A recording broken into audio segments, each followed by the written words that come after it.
Pozdravljeni spet v ambientih. Po eni strani lahko rečemo, da se nam les že od najzgodnejših let vtisne v podzavest kot nepogrešljivi gradnik naše stavbne dediščine, zato ga intuitivno jemljemo za svojega. Po drugi strani pa je z napredkom tehnologije in znanja postal sodobni gradbeni material, za katerega tako rekoč ni omejitev in ga bomo, upajmo, uporabljali in videvali čedalje več okoli nas. Ste vedeli, da v Sloveniji priraste za eno omaro lesa vsako sekundo? Ali pa, da z eno leseno hišo zmanjšamo svoj ogljični odtis, bolj kot če bi se za celo življenje popolnoma odpovedali vožnji z avtomobilom? Tako je.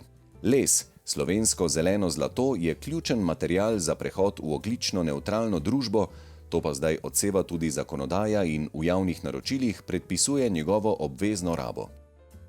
Ogledali si bomo nekaj javnih lesenih objektov, ki navdušujejo številne obiskovalce. Za povrh pa kot zastavo pobirajo še domače in strokovne nagrade. Ena od takšnih je z nazivom Najlesena gradnja 2020 ovenčana tržnica v Medvodah.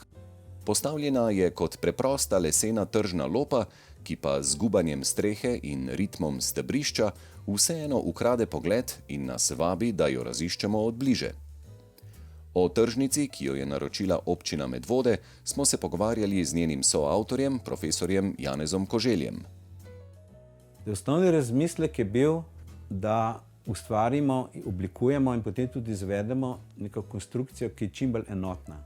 Skratka, da je v bistvu čista inženirska oblika, ki pa je zaradi določenih, premislekov, inženirskega oblikovanja, dobila nek svojstvo značaje. Namreč bistvo te konstrukcije je, da so pravzaprav podpore hkrati ročice. Ker je modularna, so seveda tudi vsi detajli se ponavljajo.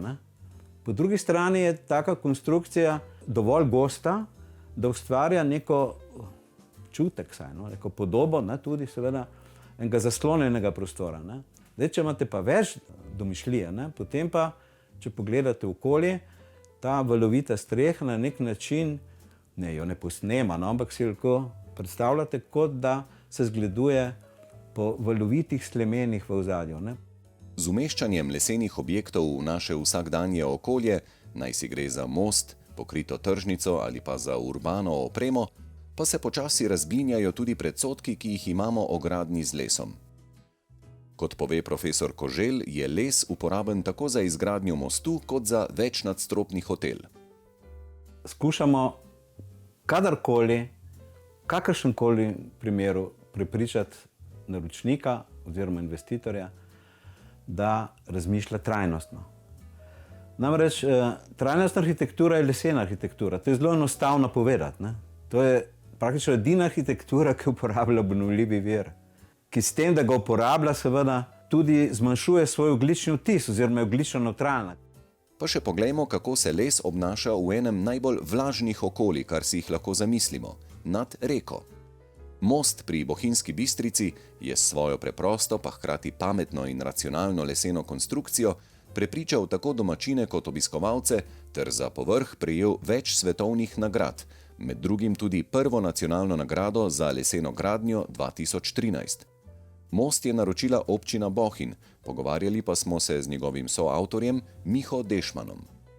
Ko se človek v Bohinju sprehaja po tej prelepi pokrajini, vidi kar nekaj te arhitekture tradicionalne, ki je tukaj, recimo kozolci v Studorju, ker kmetje v tem okolju so si zgradili najbolj možno racionalno arhitekturo. Mi smo skušali razmišljati ali pa nekako povzeti ta način razmišljanja in narediti objekt, ki bo tako skrajno racionalen, da ne bo nič preveč, da se ne bo dal nič odvzeti in da bo ravno prav.